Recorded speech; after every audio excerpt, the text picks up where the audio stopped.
Hindi naman papahuli ang Quezon City sa pagbida ng kanilang nagniningning na mga pailaw at ang mga picture-perfect na Christmas display na tiyak na may enjoy ng mga mamamasyal.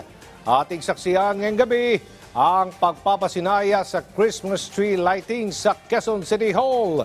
May ulat si Sujin Kim live. Sujin.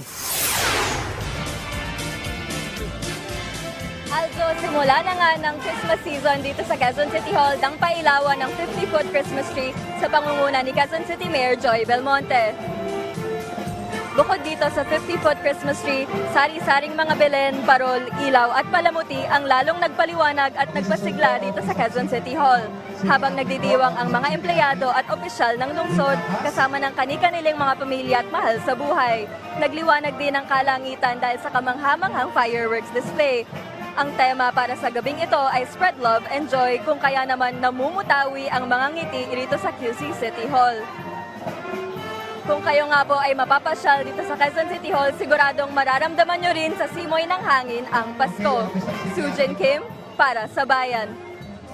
Ay, maraming salamat, Sujin Kim.